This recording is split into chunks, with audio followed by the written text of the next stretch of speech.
Chapter જૈવિક ક્રિયાઓ, જે વિજ્ઞાનનું છઠ્ઠું ચેપ્ટર છે, એ જૈવિક ક્રિયાઓ ચેપ્ટર આજે શરૂ કરવું છે. સૌપ્રથમ એ શબ્દ સમજીએ, જૈવિક ક્રિયાઓ એટલે શું.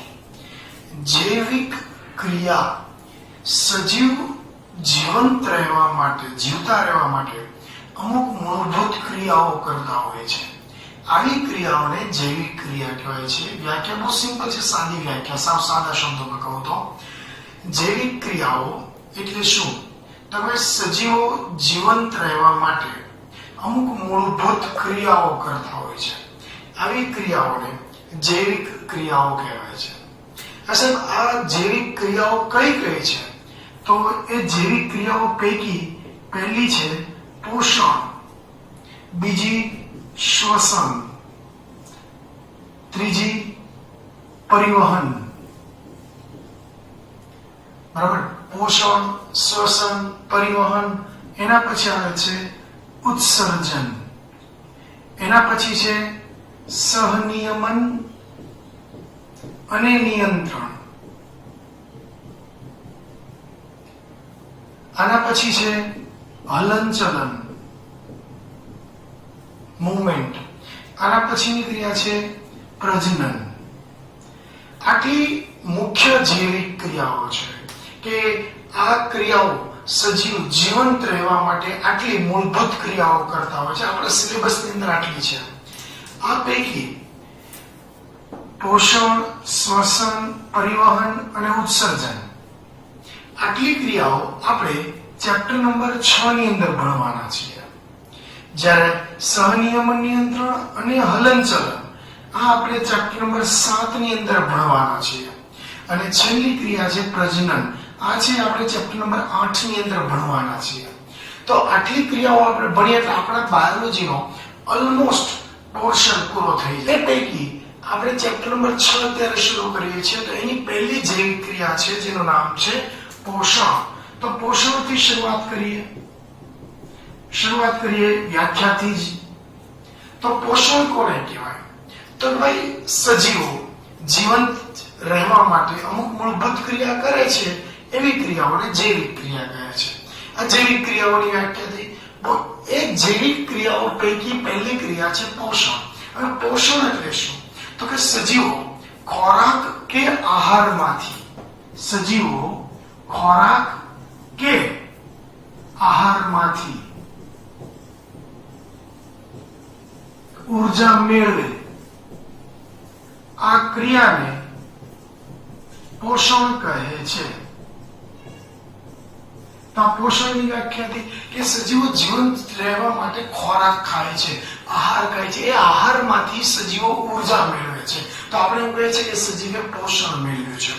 હવે આ પોષણના બે પ્રકાર છે. પોષણ કહે છે, હવે પોષણના બે પ્રકાર છે. પહેલું છે સ્વાવપોષી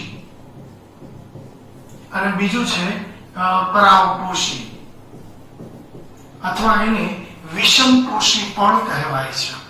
હવે સ્વાવપોષીની અંદર ચોપડીમાં શું લખ્યું છે હું તમને કહું. સ્વાવપોષીની અંદર કેટલાક સજીવો જે સરળ ખોરાક લે છે, દાખલા તરીકે CO2 અને H2O, સરળ પદાર્થો ગ્રહણ કરે છે અને એમાંથી ઉર્જા મેળવે છે. તો આવા સજીવોને સ્વાવપોષી કહેવાય છે, કે જેઓ સરળ પદાર્થ મેળવે અને એમાંથી ખોરાક, એમાંથી ઉર્જા મેળવે. પરાવપોષી કોને કહેવાય? તો કે આ પરાવપોષી સજીવો જે છે એ જટિલ પદાર્થો ગ્રહણ કરે છે. જટિલ પદાર્થ એટલે શું? આ પાછો બીજો શબ્દ. જટિલ પદાર્થ એટલે ઘણા બધા સરળ પદાર્થ ભેગા મળી અને કોમ્પ્લેક્સિટી જનરેટ કરે, જેને આપણે કહીએ જટિલ પદાર્થ. એ જટિલ પદાર્થ ગ્રહણ કરે, એ જટિલ પદાર્થમાંથી સરળ પદાર્થમાં ફેરવે અને એ સરળ પદાર્થમાંથી પોષણ મેળવે છે. તો એવા સજીવને કહેવાય છે પરાવપોષી. તો બંનેની વ્યાખ્યા ફરીવાર. સ્વાવપોષી કોને કહેવાય? તો કે એવા સજીવો કે જે CO2, H2O જેવા સરળ પદાર્થ મેળવે અને સરળ પદાર્થને ગ્રહણ કરે અને એમાંથી ઉર્જા મેળવે, એને સ્વપોષી કહેવાય. જ્યારે પરાવપોષી કોને કહેવાય અથવા વિષમપોષી? તો ભાઈ એ જટિલ પદાર્થો ગ્રહણ કરે, એને સરળ પદાર્થમાં ફેરવે અને એમાંથી ઉર્જા મેળવે, તો એવા સજીવોને પરાવપોષી સજીવો કહેવાય છે. આ જટિલ પદાર્થમાંથી સરળ પદાર્થમાં ફેરવાનું કાર્ય ઉત્સેચકો કરે છે. ઉત્સેચક એટલે પ્રક્રિયા આગળ વધારનાર, પ્રક્રિયા કરાવનાર. તો એ જટિલ પદાર્થમાંથી સરળ પદાર્થમાં ફેરવે છે. અહીં ઇન્ટરેસ્ટિંગ વાત છે એ છે કે ભલે આ પરાવપોષી સજીવો રહ્યા પણ એ પ્રત્યક્ષ કે પરોક્ષ રીતે સ્વાવપોષી સજીવો ઉપર જ આધાર રાખે છે.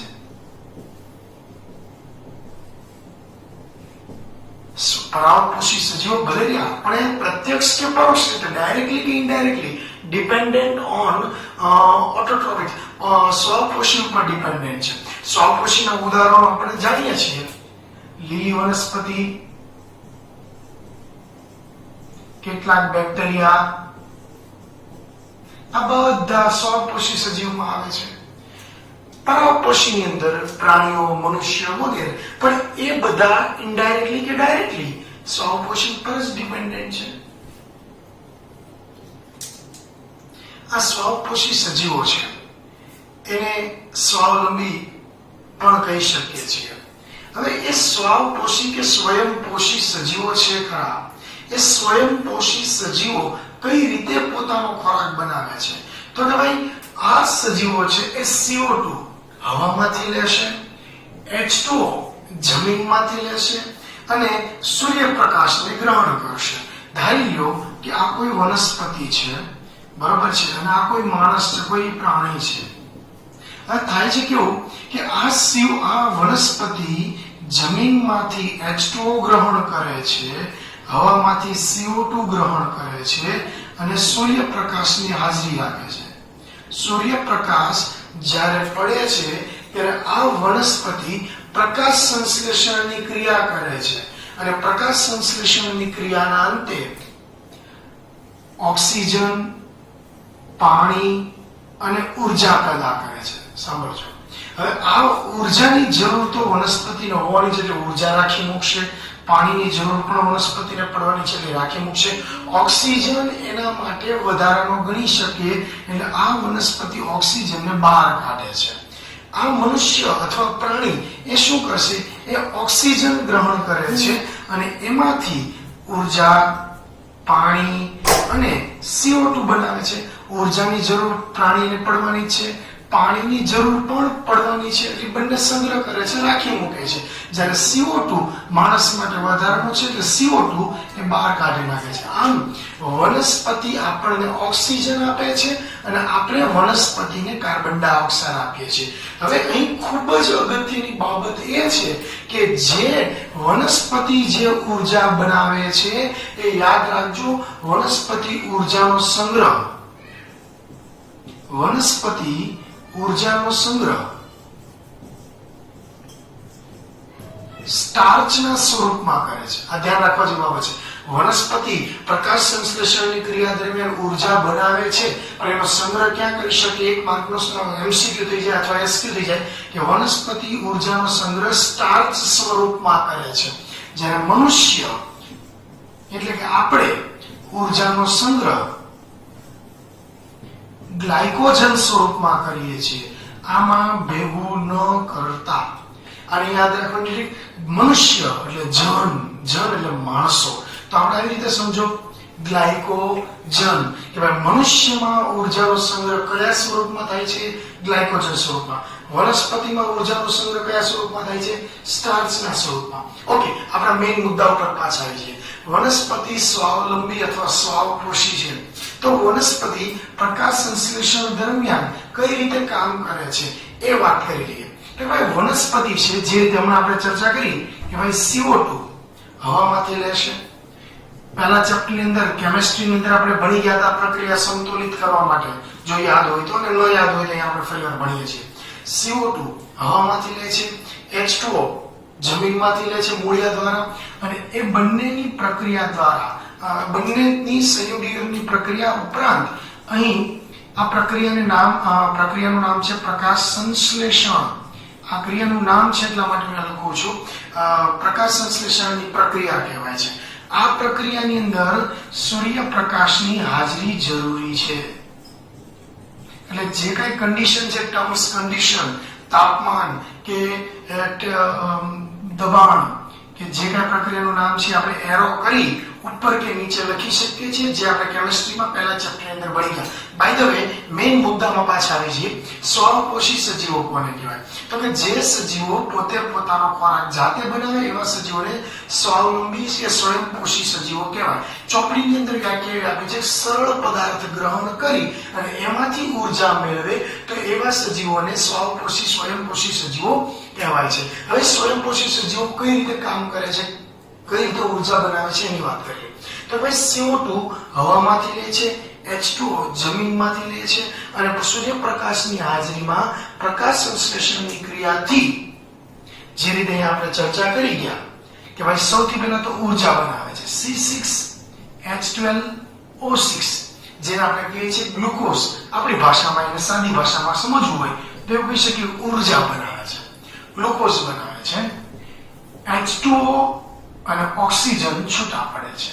આ રાસાયણિક પ્રક્રિયા, આ પ્રકાશ સંશ્લેષણની પ્રક્રિયા આ રીતે થાય છે. કાર્બન ડાયોક્સાઇડ અને પાણી સૂર્યપ્રકાશની હાજરીમાં પ્રક્રિયા કરી અને આ નિપજો બનાવે છે. હવે પ્રક્રિયાને સંતુલિત કરતા શીખીએ.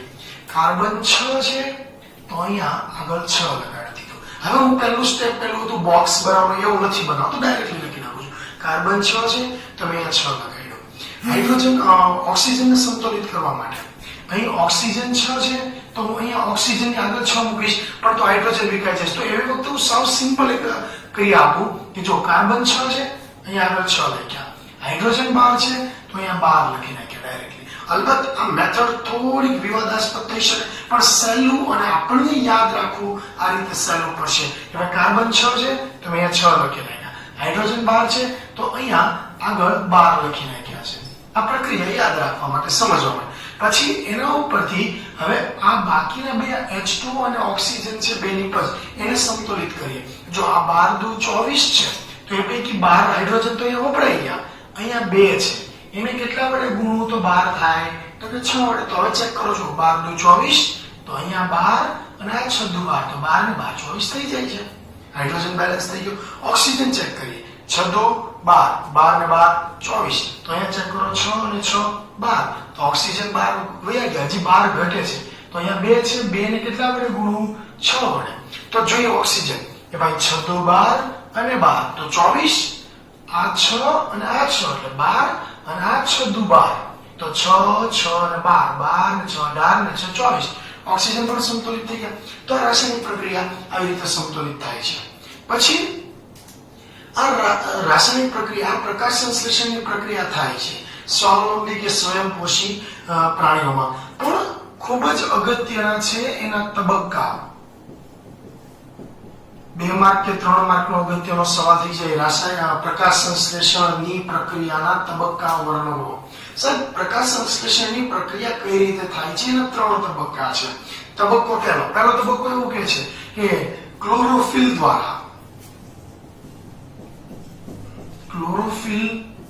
દ્વારા સૂર્યપ્રકાશ અથવા સૂર્ય ઉર્જાનું શોષણ. આ પહેલો તબક્કો છે કે ભાઈ સૌથી પહેલા પર્ણની સપાટી ઉપર રહેલા ક્લોરોફિલ દ્વારા સૂર્યપ્રકાશનું શોષણ. સૌથી પહેલો અને ખૂબ અગત્યનો તબક્કો આ છે કે સૌથી પહેલા એ પ્રકાશ ઉર્જાનું શોષણ કરી લે છે. પહેલો તબક્કો પૂરો થઈ જાય. હવે એ બીજા તબક્કામાં શું થાય છે તો કે જે સૂર્યપ્રકાશ શોષાયેલો છે, જે સૂર્યમાંથી પ્રકાશ ઉર્જા શોષાયેલી છે એ પ્રકાશ ઉર્જાનું રાસાયણિક ઉર્જામાં રૂપાંતરણ. આ બીજો તબક્કો છે, બહુ ઈઝી છે. પહેલા તબક્કામાં શું છે તો કે સૂર્યમાંથી પ્રકાશ ઉર્જાનું શોષણ કરે છે. બીજો તબક્કો શું છે તો કે એ જે પ્રકાશ ઉર્જા શોષાયેલી છે એને રાસાયણિક ઉર્જામાં ફેરવી નાખે છે. અને રાસાયણિક ઉર્જામાં ફેરવે છે ત્યારે સાથે સાથે એક વસ્તુ યાદ રાખવા જેવી એ છે કે ભાઈ જે પાણી છે ને H2O એમાંથી 2 વસ્તુને છૂટી પાડી છે. હવે પહેલા તો પાણીમાં છે શું વસ્તુ એ જોવો તો પાણીની અંદર હાઇડ્રોજન છે અને ઓક્સિજન છે. તો તો બીજા તબક્કાની અંદર બે કામ થાય છે. શું? પ્રકાશ ઉર્જાનું રાસાયણિક ઉર્જામાં રૂપાંતરણ થાય છે અને પાણીમાંથી હાઇડ્રોજન અને ઓક્સિજન છૂટા પાડે છે. આ બીજો તબક્કો. અને છેલ્લો ત્રીજો તબક્કો એવું છે કે ભાઈ આ H2O જે નીચેથી આવ્યો એને છૂટા પાડ્યા, એનું વિઘટન કરી નાખ્યું, હાઇડ્રોજન અને ઓક્સિજન છૂટા પાડ્યા. પ્રકાશ ઉર્જાનું રાસાયણિક ઉર્જામાં રૂપાંતરણ કર્યું. બીજી વસ્તુ. ત્રીજી વસ્તુ શું છે? Carbon dioxide. તો હવે ત્રીજા તબક્કામાં આ કાર્બન ડાયોક્સાઇડનું રિડક્શન કરે છે. બરાબર છે? તો આ ત્રણ તબક્કા આ રીતે અહીંયા પૂરા થાય છે. તો પ્રકાશ સંશ્લેષણના ત્રણ તબક્કા. પ્રકાશ ઉર્જાનું પહેલા શોષણ કરે છે, સૂર્યપ્રકાશનું શોષણ થાય છે ક્લોરોફિલ દ્વારા. બીજું કે ભાઈ પ્રકાશ ઉર્જાનું રાસાયણિક ઉર્જામાં રૂપાંતરણ કરે છે, એ દરમિયાન જમીનમાંથી આવેલો H2O હાઇડ્રોજન અને ઓક્સિજનને છૂટા પાડે છે. ત્રીજું કે કાર્બન ડાયોક્સાઇડ જે હવામાંથી લીધેલો છે એનું રિડક્શન કરે છે. હવે ધ્યાન રહે કે જરૂરી નથી કે આ ત્રણ તબક્કા એક પછી તરત જ થઈ જાય. વનસ્પતિની અંદર જરૂરી નથી કે આ તબક્કા 1 by 1 તરત થાય, ઇન્સ્ટન્ટ થાય. દાખલા તરીકે હું તમને કહું કે એક અમુક વનસ્પતિ જે રણમાં ઉગે છે, રણ નિવાસી, આવી વનસ્પતિનું બીજું નામ છે મરુ નિવાસી. મરુ નિવાસી. આવી વનસ્પતિનું ત્રીજું નામ પણ છે મરુદ્ભિદ. આ વનસ્પતિઓ એવી છે કે આ ત્રણેય તબક્કા 1 by 1 એક પછી તરત બીજો તબક્કો તરત નથી કરતી. આ રણમાં જે ઉગી નીકળે છે વનસ્પતિ એ કઈ રીતે કામ કરે છે હું સમજાવું. એ શું કરે છે કે ભાઈ રાત્રિ દરમિયાન હવામાંથી કાર્બન ડાયોક્સાઇડ લે છે. તો જો એક પછી તરત આ તબક્કા નથી થતા તો શું કર્યું? રાત્રિ દરમિયાન કાર્બન ડાયોક્સાઇડ લે છે અને એક મધ્યવર્તી નિપજ બનાવે. મધ્યવર્તી નિપજ એટલે શું? અડધી પ્રક્રિયા કરીને રાખી મૂકે. કાર્બન ડાયોક્સાઇડ લઈ લે છે, મધ્યવર્તી નિપજ બનાવીને રાખી મૂકે. હવે શું થાય કે દિવસ દરમિયાન જ્યારે ક્લોરોફિલ દ્વારા શોષેલી જે ઉર્જા છે પ્રકાશ ઉર્જા, એ દિવસ દરમિયાન જ્યારે પ્રકાશ ઉર્જા આવે છે ત્યારે જ કાર્યરત થાય છે. તો તમે જુઓ, રાત્રે કાર્બન ડાયોક્સાઇડ લીધો અને દિવસે પ્રકાશ ઉર્જા મેળવી અને રાસાયણિક પ્રક્રિયા આગળ કરી. મતલબ કહેવાનો એટલો જ હતો માત્ર કે આ તબક્કા એક પછી તરત જ થઈ જાય એવું જરૂરી નથી. દિવસ દરમિયાન કાર્બન ડાયોક્સાઇડ રાત્રે દરમિયાન કાર્બન ડાયોક્સાઇડ લે અને દિવસ દરમિયાન સૂર્યપ્રકાશનું શોષણ કરી અને પછી પ્રક્રિયાને આગળ વધારે છે. હવે એક છેલ્લી નાની વાત કરી લઈએ કે ભાઈ પાંદડું એનું એક છેદ કાપી લઈએ. હવે એ અનુપ્રસ્થનો જે છેદ કાપેલો, છેદ કર્યો એટલે કાપેલો, તે પર્ણને કાપીએ અને એને સૂક્ષ્મદર્શક યંત્રની અંદર જોવા જઈએ તો એની અંદર લીલા રંગના ટપકા જોવા મળે છે. હવે એકચ્યુઅલી એ ટપકા એ શું છે તો કે કોષની અંગિકા છે, જેને આપણે કહીએ છીએ હરિતકણ. 9મા ધોરણની અંદર આપણે ભણ્યા કોષીય અંગિકા, એ છે હરિતકણ છે.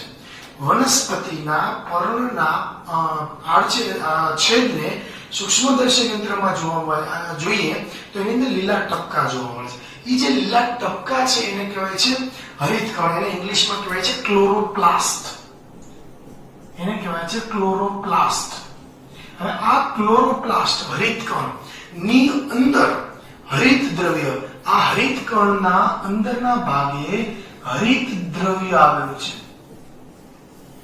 આ હરિત દ્રવ્ય એને ઇંગ્લિશમાં આપણે કહીએ છીએ ક્લોરોફિલ. અલબત્ત આ એક પ્રવૃત્તિનો ભાગ હતો એટલે આપણે જસ્ટ ઓવરવ્યુ આપી દીધો કે તમારું મારું ઇન્ટેન્શન યાદ તમને આ શબ્દ ક્લિયર કરવાનો હતો, હરિતકણ અને હરિત દ્રવ્ય. પણ ચોપડીમાં કંઈક પ્રવૃત્તિમાં થોડું ઘણું આપેલું છે. આપણે એટલું જ સમજીએ કે પર્ણની સપાટી, પર્ણને જ્યારે કાપવામાં આવે અને એને સૂક્ષ્મદર્શક યંત્રમાં જોઈએ તો એની અંદર લીલા રંગના ટપકા જોવા મળે છે. ટપકા છે એ અંગિકા છે જેને આપણે કહીએ છીએ હરિતકણ, ઇંગ્લિશમાં કહેવાય છે ક્લોરોપ્લાસ્ટ. એ હરિતકણની અંદર હરિત દ્રવ્ય આવેલું છે જેને આપણે કહીએ છીએ ક્લોરોફિલ, કે જેનું મુખ્ય કાર્ય છે સૂર્યપ્રકાશનું શોષણ કરવાનું.